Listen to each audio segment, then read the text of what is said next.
परब्रह्म परमेश्वर ज्योद्धरण वेशनिया परमेश्वर अवतार सर्वज्ञ श्री चक्रधर प्रभू यांच्या असीम कृपेने नवरात्र महोत्सवाच्या निमित्ताने गेली 4 दिवसापासून ब्रह्मविद्या शास्त्र श्रवण करण्याचा योग आपल्याला या ठिकाणी उपलब्ध झाला।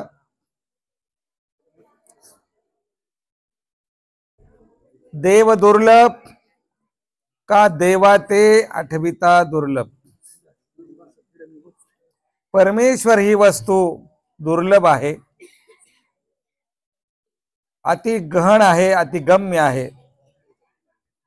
देव भेटणंच मुळात खूप कठीण आहे आणि नंतर देवाला आठवणं त्याही पेक्षा कठीण आहे। परंतु हा योग नवरात्राच्या निमित्ताने आपल्याला आला।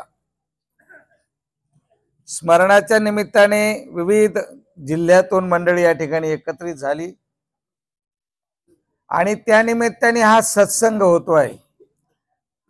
तसं तुम्ही बोलवूनही आम्हाला येता येणार नाही किंवा आम्ही जरी विचार केला तर एवढी सगळी मंडळी एका जागी येणं शक्य नाही। परंतु हा योगायोग आहे आणि हा योगायोग आपल्या जीवनामध्ये फार कमी वेळा आपल्याला प्राप्त होतो। म्हणून या योगाचा सदुपयोग करून घेणं आपलं परम कर्तव्य आहे। जी संधी आपल्याला मिळाली त्या संधीचं सोनं करणं हे तुमच्या हातामध्ये आहे। म्हणून जे जे आपल्या कानावर पडेल ते शब्द आपण वेचणे आणि हृदयापर्यंत नेणे। रस्त्याने आपण प्रवास करत असो किंवा इथे समजा कुठेही असो, जर एखादी मौल्यवान वस्तू खाली पडलेली दिसली तर आपण पटकन उचलून ती घेऊ शकतो। हा जीव स्वभाव आहे, आपण काही विचार करणार नाही, कोणी पाहतंय की नाही पाहत, पटकन उचलो का, जीवाचा स्वभाव आहे। मग आता इथं एवढं सारभूत ज्ञान आहे, तुमच्या आत्म्याचं कल्याण करणार आहे, तुमच्या ठिकाणी असलेल्या सगळे मळ कर्म दूर करणारं हे ज्ञान आहे। परमेश्वराचं ब्रह्मविद्या शास्त्र आहे। कारण ब्रह्मविद्या माऊली मळी माखलिया ते धुये,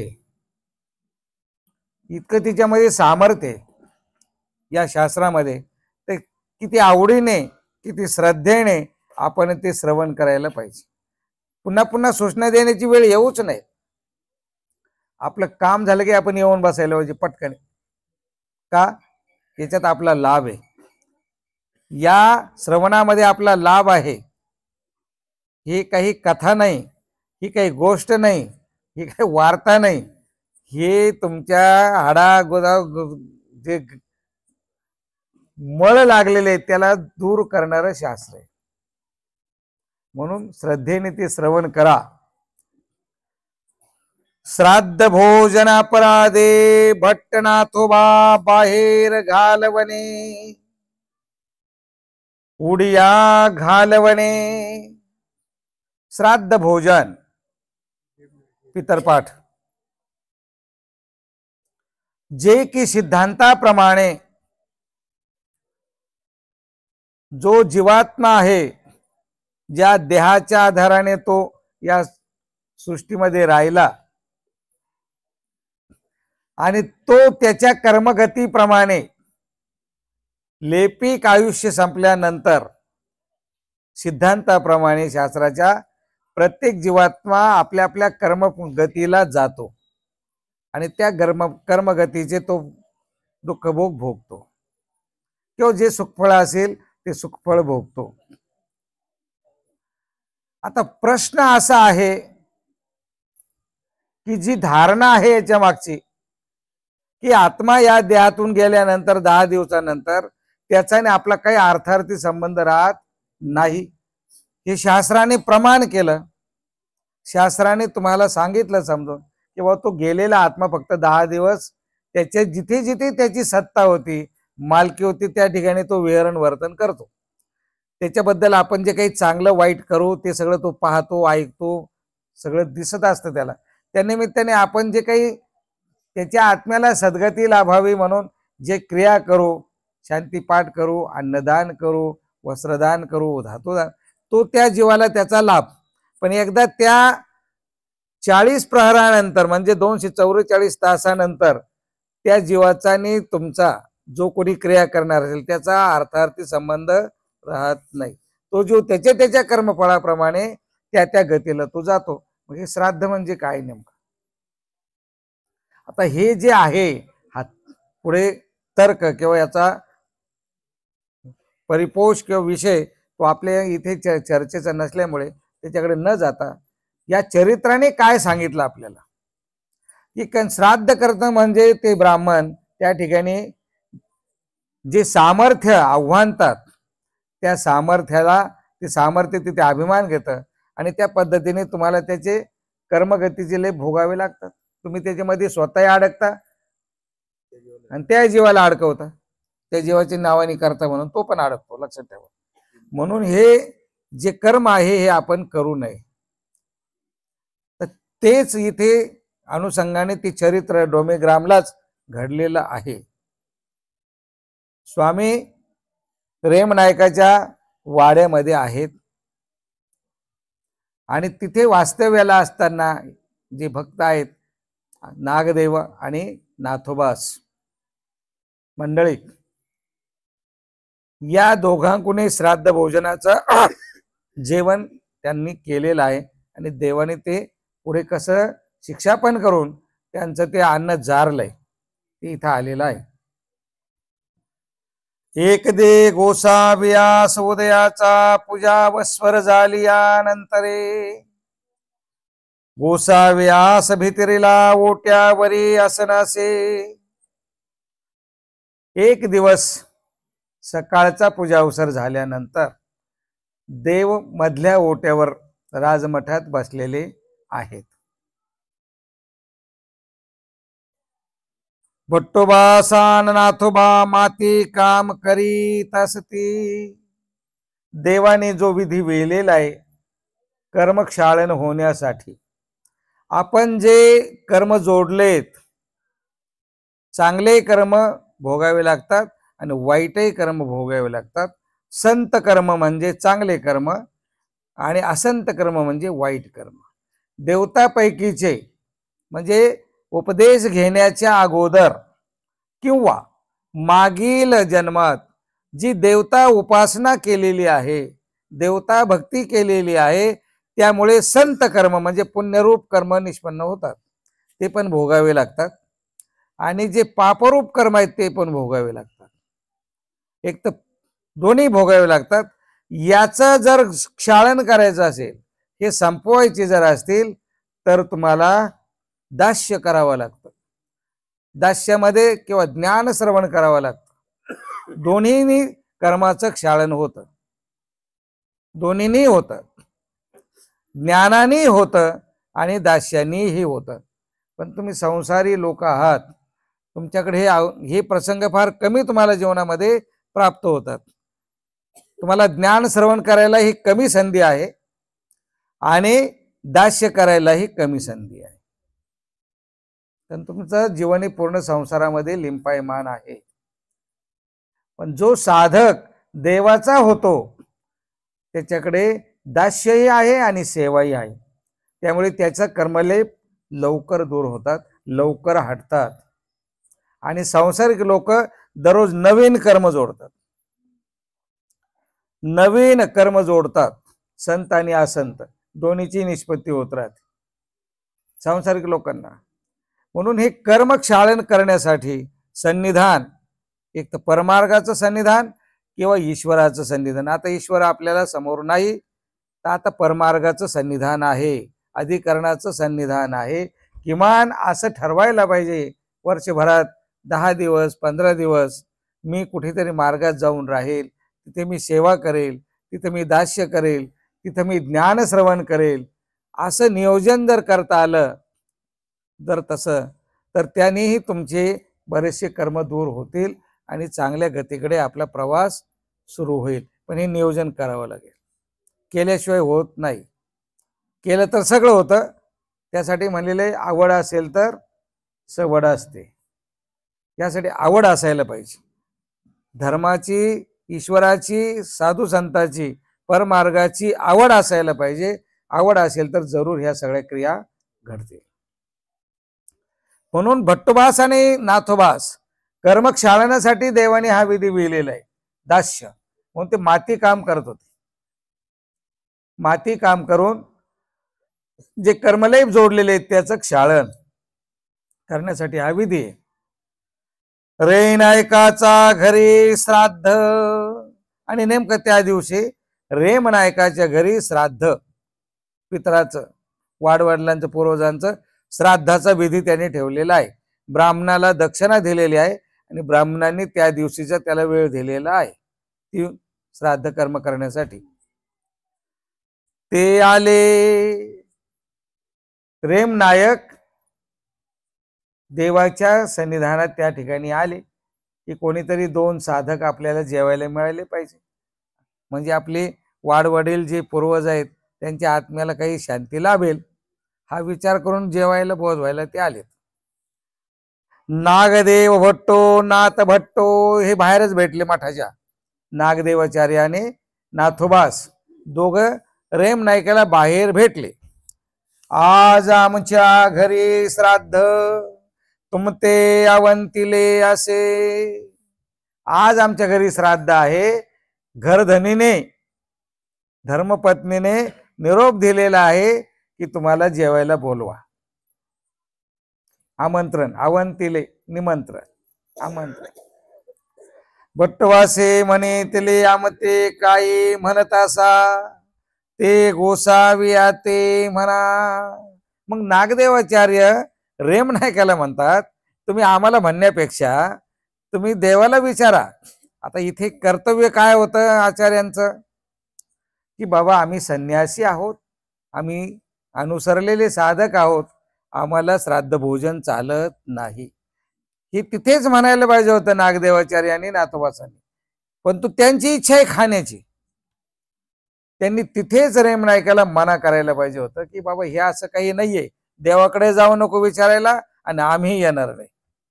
परंतु काय म्हणतात, आम्हाला म्हणण्यापेक्षा तुम्ही देवाला म्हणा. आणि देवाने आज्ञा दिली, परवानगी दिली, आम्ही जेवायला येऊ. म्हणजे जीवाचा स्वभाव, जीवाची अशी इच्छा आहे. करण्याची इच्छा जीवाचीच असल्यावर काय करणार, त्याला देव काय करणार आणि गुरु काय करणार. ज्ञान तर दिलेलं आहे, हे करणं चूक आहे.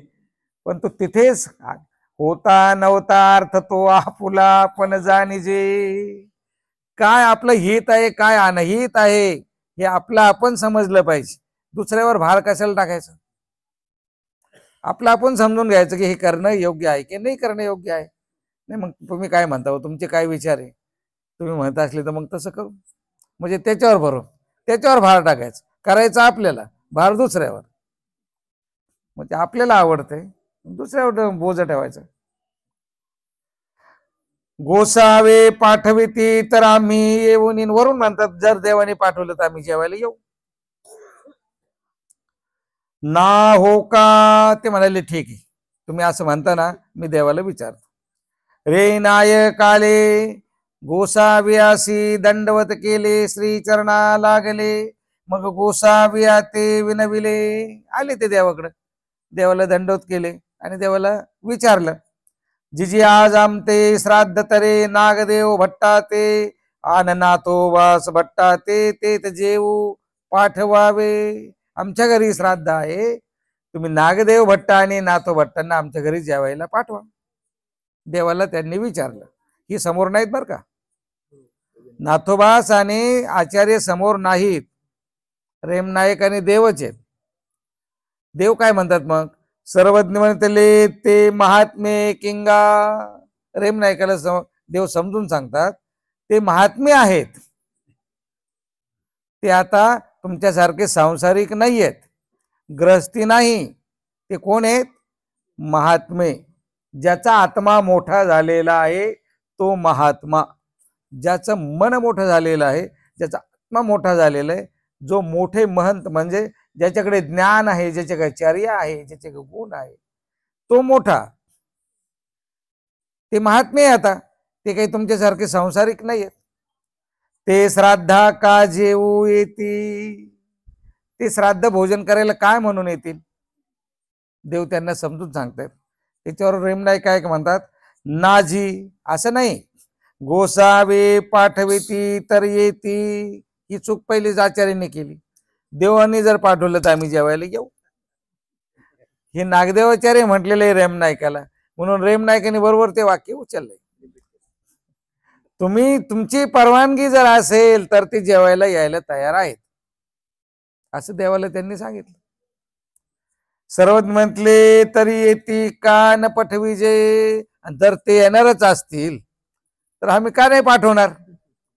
त्यांची जर इच्छाच असेल जेवायला यायची तर आम्ही कशाला मना करू.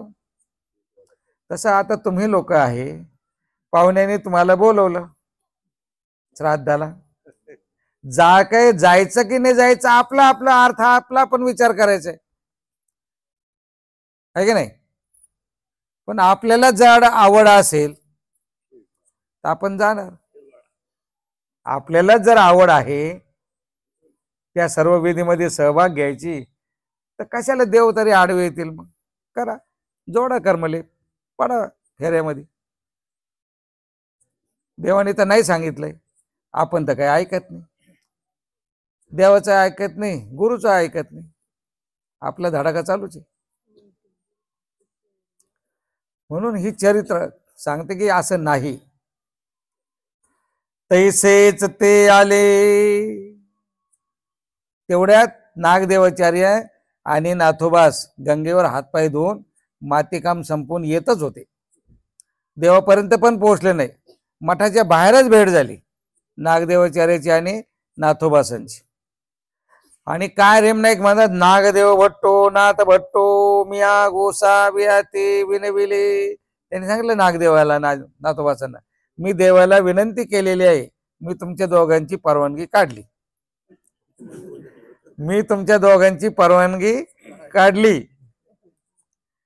आता त्यांचं कर्तव्य होतं, जरी काढली तरी आपण देवाकडे जाणं, देवाला विनंती करणं, देवाला दंडोत करून मग निघणं. रेमनायकच जरी म्हणले तर यांचं कर्तव्य काय होतं, आचार्यांचं नाथोबासांचं, देवापर्यंत जाणं, देवाला विनंती विचारून मग निघणं. हो का रे नायक गेले, ती माती काम केले. मग मग भट्टोबास नाथोबा सांगे धुवावया गंगे गेले. माती काम संपल्यावर गंगेवर आंघोळ वगैरे केली. आंघोळ करून येत होते तर दारवठ्या परते रे नायक भेटेल. दरवाज्यातच भेट झाली रेमनायकाची परत. आता पूर्ण तयारी झालेली, ताट वाढलेले, आता ताटव नेऊन यांना बसवायचे. चाला चाला नागदेव भट्टो नाथ भट्टो अवघी आयती झाली. चला चला, तुमच्या करताच थांबलेले सगळं विधी, सर्व तयारी झालेली. आता तुमच्या दोघांमुळे सगळं कार्यक्रम थांबलेलं आहे, चला लगेच ताबडतोब. ब्राह्मण आले असती, ब्राह्मण आलेले आहेत क्रियाकर्म करणारे. नामे गोसाव्यासी दंडवत करून येऊन ते म्हणतात तरी आम्ही देवाजवळ जातो, देवाला दंडवत करू द्या, आम्हाला देवाला विचारू द्या. ना चाला उशीर होई, आता देवाकडे जाऊ नका, आता उशीर होईल, सगळी तयारी झालेली आहे. मग येऊन करा, तिथून येऊन तुम्ही देवाला दंडवत करा. ओढून आणले, बळजबरी करून दोघाला घेऊन गेले. आणि घेऊन गेल्यावर सगळा विधी झाला. जेविले, श्राद्ध भोजन यथेच्छ जेवले, भरपेट. विडे तांबू, आता देवाच्या सन्निधानामध्ये आहे, देवाच्या समोर अधिक वृत्ती करायची नाही. विडा हा फक्त देवाला आहे, भाईचा फक्त देवाला विडे देत होते दररोज. आता हे जेवण झाल्यावर श्राद्ध पानाचे विडे बी खाल्ले, तोंड बी रंगले, ओढ बी रंगले, सगळाच थाटबाट करून येत आहेत. एक चूक दुसऱ्या चुकीला जन्माला घालते, लक्षात ठेवा. एक चूक दुसऱ्या चुकीला जन्माला घालते. देवाच्या समोर आपण पान खाऊ नये, विडा खाऊ नये. देवाच्या समोर म्हणजे जे आता आपल्यापेक्षा श्रेष्ठ पुरुष आहेत, जे गुरुजन आहेत, ज्यांच्याकडून निदान 2 अक्षर आपण शिकलो, त्यांच्या समोर आपली उठबस नम्रतेची पाहिजे, आदराची पाहिजे, विनयाची पाहिजे. किमान त्यांचा आदर, त्यांचा मान आपण ठेवला पाहिजे. जरी ते वयाने लहान असतील, पण तू गुणाने, ज्ञानाने आपल्यापेक्षा ते श्रेष्ठ आहेत. त्यांचं मोठेपण आपण जपलो तरच ते मोठेपण आहे. आपणच मोठेपण नाही जपलं तर त्यांचं मोठेपण कशाचं. विडे खाल्ले, पान खाऊन येऊ राहिले देवाजवळ. ऐसे गोसाव्या पासी येत असती, पान बिन खाऊन. गोसाव्यासे पहुड झाला, उपहूड झाला. देव थोडा वेळ वामकुक्षी घेऊन झोपलेले होते आणि पुन्हा उठून आसनावर बसलेले. मग तयाचे ते मान झाले, दोघं त्या ठिकाणी आता पोचणारच. मग गोसावे उंच मडा पूर्वे आसन घालविले. आपलं आसन देवाने तिथून उचललं, उंच मडाच्या पूर्वेला आपलं आसन नेऊन टाकलं. पूर्वाभिमुख, पूर्वेकडे तोंड करून. गोसावे अशी आसन झाले. आता रेमनायकाचा वाडा त्याची मागच होता. तया ते ता देखिले, दोघं रमत गमत डोलत येत आहेत. आचार्य आणि नाथोबास आन सर्वज्ञ म्हणे त्याले. आणि मग देव म्हणतात औसेला, नायका कवाडे घाला, या भीतरी येऊ नेदा. औसेला म्हणतात दरवाजा घाल, लावा.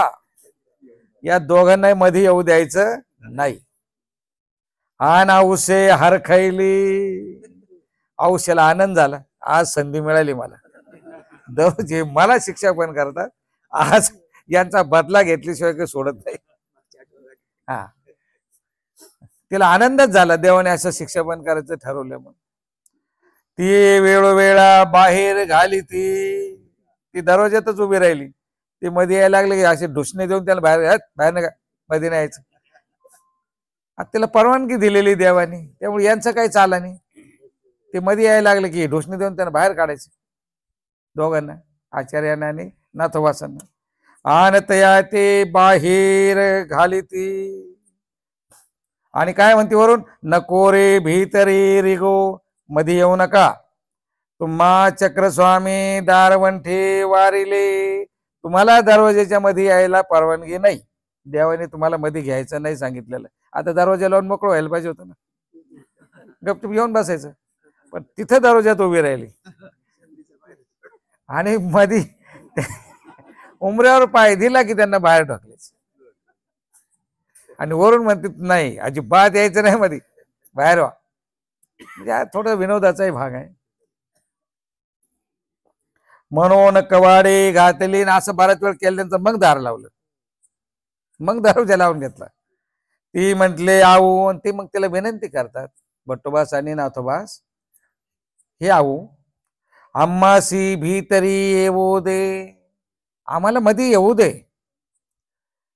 काय अपराध तो पुसू दे. आमचं काय चुकलंय ते निदान देवाला आम्हाला विचारू दे तरी. आमचं काय चूक झालेली, कशामुळे आम्हाला तर दारू मध्ये घेत नाहीत देव, हे आम्हाला कळू दे तरी निदान काय चूक झालेली आमची. देव आम्हाला का नाही मध्ये घेते. नारे नको रिगो, अजिबात मध्ये यायचं नाही. तिला आनंदच होतोय. चक्रस्वामी दारवठे घालविले. तुम्हाला मध्ये यायचं नाही सांगितलं, दरवाजा लावून घ्यायला सांगितलेलं आहे. ते बाहेरून विनंती करतायत. आता या भाद्रपदाचं ऊन आहे, तुम्ही पाहता आपण उघड्यावर बसलो की काही ते त्रास हो राहिला, किती ऊन लागतंय. ते उन्हामध्ये आहेत, हिमाठात आहे, उन्हाचे चटके बसतायत, अन्नाचा अंमल चढलेला आहे, डोळ्यावर सुस्ती आलेली, उन्हाचे चटके बसतायत. ते विचार विनंती करतायत, ती काय मध्ये त्यांना घ्यायला तयार नाही. अशी अवस्था त्यांची झाली आता दोघांची. वाड वेळ दारवठा उभे राहिले. खूप वेळ झाला दरवाजात उभे, ती काय मध्ये त्यांना घेत नाही. मग बाईसे गोसाव्या ते विनविले. मग बाईसाला किव आली, शेवटी बाईसेला किव आली त्यांची दोघांची, आणि बाईसा देवाला विनंती करते. तसं इथे ईश्वराचे जे ज्ञानी पुरुष आहेत, ईश्वराचे जे 8 भक्त आहेत, 4 प्रेमी आहे, आणि 4 ज्ञानी आहे, हे 8 किंवा 8 अधिकाराचे 8 पुरुष विरहाचे, हे देवाला विनंती करतात. हे अप्रोक्ष ज्ञानी जे आहेत या अवकाशामध्ये, या वातावरणामध्ये आताही आहेत. अप्रोक्ष ज्ञानी आताही तुम्हाला मला पाहतायत वरून, लक्षात ठेवा. ते इथे आहेत आपल्यात. इथे काय चालू आहे ते पाहतायत, असं काही समजायचं कारण नाहीये. इथेही अप्रोक्ष ज्ञानी आताही आहेत. हे सगळे चाललेलं सगळं इथला सगळं ते पाहतायत आणि ते देवाला विनंती करतात. मग तुमचं कृत्य पाहून तुमच्या ठिकाणी जर अनुराग असेल, तुमच्या ठिकाणी जर श्रद्धा असेल, तुमच्या ठिकाणी जर तळमळ असेल, तुमच्या ठिकाणी जर भाव असेल, तुमच्या ठिकाणी जर साद्रवता असेल, तर तो भाव ईश्वरापर्यंत ते पोहोचवतात.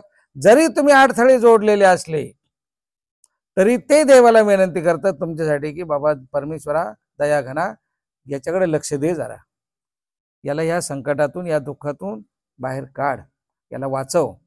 अप्रोक्ष ज्ञानी प्रेमी आहे, परमेश्वराची विनवणी करतात तुमच्यासाठी माझ्यासाठी. तशी ती बाईसा प्रेमी आहे, ती देवाला आता विनंती करते की हे दयाघना परमेश्वरा, काय चुकला असेल, जीव आहे शेवटी, जीव हा एकदेशी आहे, त्याला मर्यादा आहे. जीव चुकणारच, जीवाकून चूक होणारच. का? तो एकदेशी आहे, जीव काही परमेश्वर नाहीये.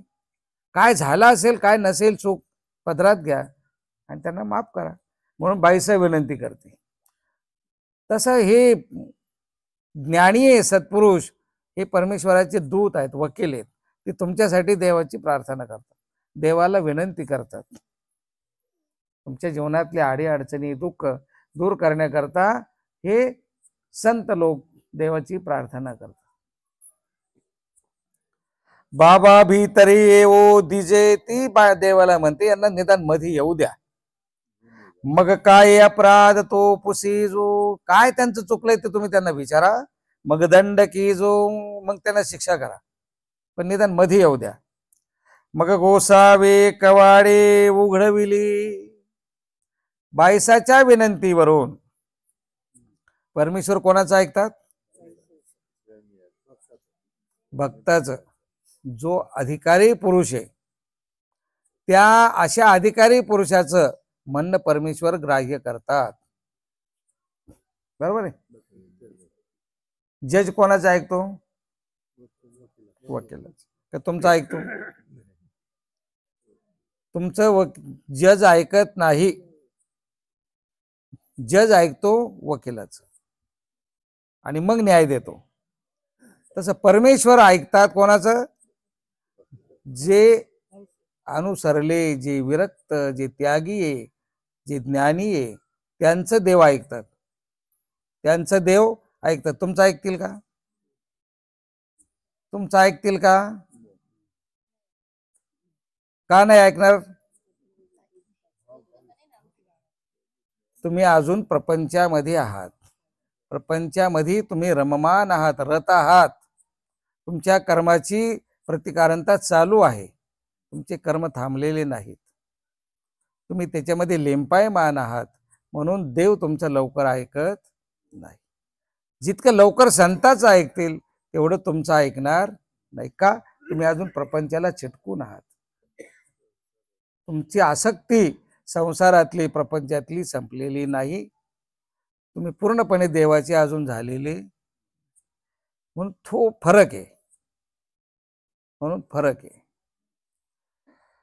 आणि आले, कवाड उघडलं, त्यांना मध्ये घेतलं, दंडवते केली, देवाला दंडवत केले, श्रीचरणा लागले, देवाच्या चरणावर डोकं ठेवलं.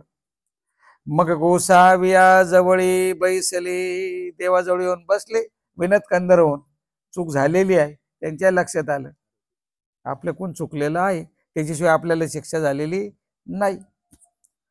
मग सर्वज्ञ म्हणितले, मग देव त्यांना म्हणतात, हंगा तुम्ही गुरव, तुम्ही गुरव आहात, तुम्ही महादेवाचे पुजारी आहात का? ना ब्राह्मण, का ब्राह्मण आहात?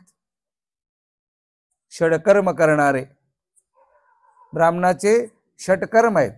यजन, याजन, अध्ययन, अध्यापन, दान, प्रतिग्रह हे नित्यदिनीचे कर्म आहे ब्राह्मणाचे. षटकर्म. तुमचं ते काम आहे का? तुम्ही ब्राह्मण आहात? तुम्ही गुरव बी नाही, तुम्ही ब्राह्मणही नाही. मग लोकाची श्राद्धा काही म्हणून जेवू जा. तुम्ही का म्हणून लोकांच्या श्राद्धाचं जेवायला गेले? तुम्ही काय म्हणून जेवायला गेले? श्राद्ध भोजन करायला का गेले? नाजी आमते गोसावी पाठविले. आता रेम नाईकांनी सांगितलेलं होतं की आम्ही तुमची परवानगी काढली. त्यांनी रेम नाईकावर विश्वास ठेवला. नाही तुम्ही, आम्ही तुमची परवानगी घेऊनच गेलो देवा. सर्व म्हटले थोने तुमते पाठविले. प्रश्नार्थक वाक्य आहे. आम्ही तुम्हाला पाठवलं? तुम्ही ते आमच्यावर आरोप करू राहिले डायरेक्ट. आता आम्ही तुम्हाला पाठवलं का? तुम्ही तर आमच्यापर्यंत पोहोचले सुद्धा नाही. तुम्ही बाहेरच्या बाहेरच गेले, आमच्यापर्यंत आले नाही. नाजी आम्ही रे नायका करवी पुसविले. आम्ही रे नायका करवी विचारलं होतं. देव जर पाठवते तर आम्ही जेवायला येऊ, असं मी रेम नायकाला म्हणालो. सर्व म्हटले तीही एकही परीचे दृष्ट घालणे की. ते सुद्धा एके परीचे दुसऱ्यावर शब्द घालणे आहे. हे तुम्हाला स्वतःला कळायला पाहिजे होतं की आपण जेवायला जायचं की नाही जायचं, श्राद्ध भोजन करायला जायचं की नाही जायचं, हे तुमचं तुम्हाला कळायला पाहिजे होतं. तुम्ही रेम नायकावर का सोडलं? तुम्ही रेम नायकाला मध्यस्थी का घातलं? तुम्ही रेम नायकाला त्याच वेळेला उत्तर द्यायला पाहिजे होतं की आम्हाला हे चालत नाही बाबा, आम्ही श्राद्ध भोजन करणार नाही. तू आम्हाला बोलवू नको आणि देवाकडे विचारायलाही जाऊ नको, हे पहिलेच सांगायला पाहिजे होतं. होता नव्हता अर्थ तो आपुला आपण जाणीजे की. होता नव्हता, होता म्हणजे पुण्यरूप, नव्हता म्हणजे पापरूप. हे तुमचं तुम्हाला कळायला पाहिजे. आपण जे करतोय याच्यातून पुण्य निष्पन्न होणार आहे का पाप निष्पन्न होणार आहे, ओकट निष्पन्न होणार आहे का गोमट निष्पन्न होणार आहे, हे तुमचं तुम्हाला कळायला पाहिजे. दुसऱ्यावर कशाला भार टाकायचं?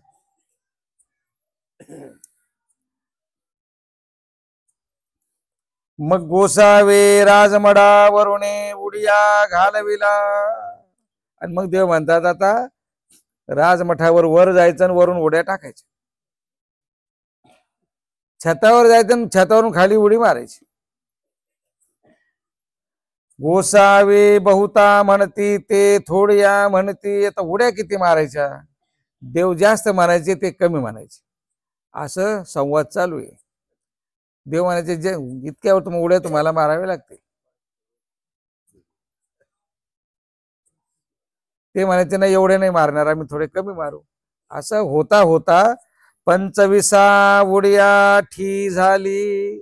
25 उड्या छतावरून खाली मारायच्या असं ठरलं. छतावरून 25 उड्या मारायच्या जमिनीवर वरून खाली, आणि 8 घातली त्याला. मग सर्वत म्हटले मागा पाय लागो नेदावे. खाली उडी मारल्यावर वरून आपोआपच पाय लागणार ना, माग टेकणारच की नाही. देवंत टेकू द्यायचं नाही. आन भुई हात न ठेवावे. उडी मारल्यावर जमिनीला हात टेकवायचे नाही. 2 अटी घातल्यात. हात बी टेकवायचे नाही आणि पाय बी माग पृष्ठभागाला लागू द्यायचे नाही. आता करून दाखवा, या एका पायरीवर उडी मारून दाखवा, काय होतं पाहू आपण. 1-2 काहीतरी होणार. एक तर हात टेकवावं लागतील, नाही हात टेकवले तर हे पाकची बाजू मागे पायाला चिटकणारच. आता तिथं उंच आहे, 10 फुटाचं अंतर होतं की छताचं, तिथून उड्या मारायचे खाली. हो काजी ठीक आहे म्हणाले. दोघे उड्या घाली, ती उड्या मारायला सुरुवात केली.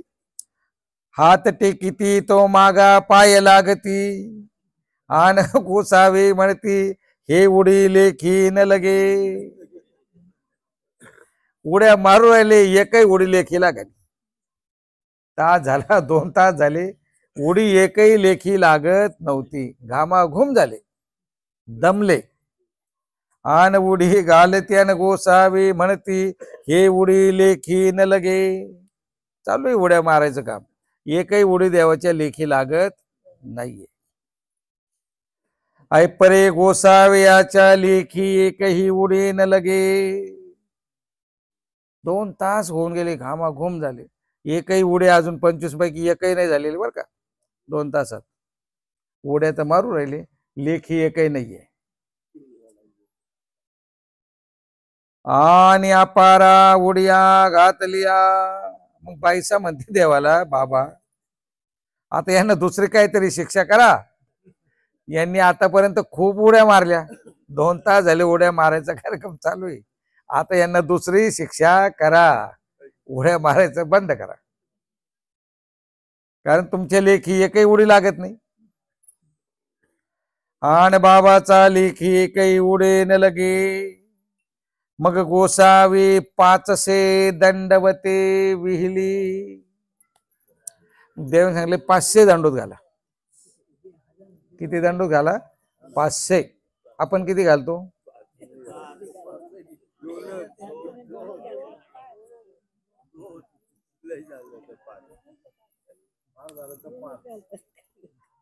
इथं तरी घालतो, पण घरी इथं तर आता समजा लाचकाचं ठीक आहे, घरी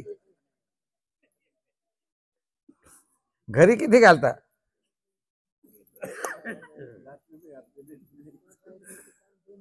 मग दंडोत तर घालायला पाहिजे. दंडवत घातल्याने जेवढेही सरपटणाऱ्या योन्या आहेत त्या सर्व योन्यापासून जीवाची सोडवणूक होते. लक्षात ठेवा, जेवढ्या सरपटणारे योन्या आहेत, गोम आहे, साप आहे, सरडा आहे, पाल आहे, जेवढे सरपटणारे योन्या, त्या सर्व योन्यातून जीवाची मुक्तता होते. म्हणून दंडवत घालणं खूप गरजेचं आहे. जर आपली सोडवणूक करायची असेल त्या दुःखापासून, तर दंडोत घातले पाहिजे. दुसरा लाभ, दंडोत घातल्यामुळे जेवढे चतुष्पदाच्या योन्या आहेत, शेळी, म्हैस, गाढो, मेंढी, वक्रू, या सर्व योन्यापासूनही जीवाची सोडवणूक होते. दंडोत घातले ते, म्हणून दंडोत घालायचे. म्हणून ह्या ज्या जोडलेल्या योन्या आहेत त्या नासायच्या देवाला. हा विधी करून, हे कर्म करून त्यांची जी निष्पत्ती झालेली आहे ते दोष, त्या योन्या जीवाच्या नासायच्यात. म्हणून देवाने हे दंडोत घालण्यासाठी त्यांना विधी विहिलेला आहे. मग दंडवत घालू लागले, दंडोत घालायला सुरुवात केली. मग बाईसे विनविले, मग बाईसा देवाला विनंती करते. आता 500 दंडोत, एवढा सराव नाही त्यांचा, त्यांची ती फजिती पाहिली. मग देवाला बाईसा म्हणते, बाबा मी दंडवते घालू लागो, मी यांना दंडोत घालायला मदत करू का? सर्वज्ञ म्हणतले लागा. देवही म्हणतात काही हरकत नाही, का देव दयाळूच आहे, यांना तुम्ही मदत करू शकता. बाईसासी दंडवताचा सराव. बाईसेला दंडोत घालण्याचा सराव होता, त्या दररोज तेवढे दंडोत घालायचे. बाईसा बाईसे 250 दंडवते घातली. बाईसेने एकट्याने 250 दंडोत घातले आणि दोघांनी मिळून 250 घातले, म्हणजे 125. आता हे दोन्ही पुरुष आणि बाईसा स्त्री आहे, तरी सुद्धा बाईसेने 250 एकट्याने दंडोत घातले आणि दोघांनी मिळून 250 घातले. का सराव. तीही दोघे मिळून 250 घातले. मग गोसावे उगेच राहिले. आणि मग देव उगेच राहिले म्हणजे शांत बसले. ते अन्न जारिले. ते जे अन्न त्यांनी खाल्लेलं होतं श्राद्ध भोजनाचं, ते अन्न पूर्ण जारलं, म्हणजे संपूर्ण त्याचं पाणी करून टाकलं. म्हणजे त्या अन्नामुळे जो अंमल, त्या अन्नामुळे जे काही दोष निष्पत्ती होणार होते, कर्माची निष्पत्ती होणार होती ती परमेश्वराने तिथे प्रतिबंधली. त्या अन्नाचा अंमल त्याच्यावर काही ठेवला नाही. तो विधी करून हा विधी करून घेऊन ते जारून टाकलं.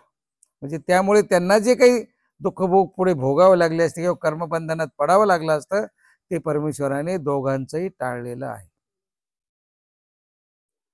मग सर्वज्ञ काय गा भुकेले ती परमेश्वर दयाळू पुन्हा लक्षात घ्या. देवाला कळालं आता हे सगळं संपलं, यांच्या ऊर्जा पोटातली, आता यांना निश्चितपणाने भूक लागलेली, म्हणून देवच पुन्हा विचारतात तुम्हाला भूक लागली का. मग गोसावे पाणी भात जेवविला आणि बायशेला सांगून दोघांनाही पाणी भात जेवायला दिलेला आहे. पाणी भात म्हणजे जी आपण दररोज भिक्षा मागतो त्या भिक्षा मागून जे झोळीमध्ये उरलेले कोरका आहे, उरलेलं अन्न आहे, ते अन्न भुगा करून पाण्यामध्ये भिजत ठेवणे आणि नंतर ते पाणी पिळून आपल्या चवीनुसार त्याच्यामध्ये मीठ मिरची जे काही लागेल ते टाकणे आणि मग खाणे. त्या क्रियेला पाणी भात म्हणलेलं. चरित्रात अनेक वेळा शब्द आहे पाणी भात. तुम्हाला असं वाटेल की पाणी भात काय बाबा, काय भात पाण्यामध्ये ठेवला काय, तर भात पाण्यामध्ये नाही ठेवलेला, तर उरलेला कोरका, उरलेली भाकरी असेल पोळी असेल ती पाण्यात भिजू घालून ठेवलेली आहे. मग ते पाणी पिळायचं आणि आपल्या चवीनुसार त्याच्यात मीठ मिरची घालून खायचं, त्याला म्हणलेलं पाणी भात. ते कधी कधी ठेवून ते पण सडायचं नासायचं, ते पण खाल्ल्या जायचं, ते वाया घातल्या जात. मग सर्वज्ञ म्हणतले तोरण मंडळाच्या घरा नवचावे. तोरण मंडळाच्या घरी ईश्वराला शरण गेलेल्या साधकाने जाऊ नये. म्हणजे ज्या घराला तोरण लागलंय त्या घरी निश्चितपणाने काहीतरी शुभ कार्य आहे. आणि शुभ कार्य म्हणल्यानंतर सर्व इंद्रियार्थ पदार्थ तिथे रेलचेल आहेत.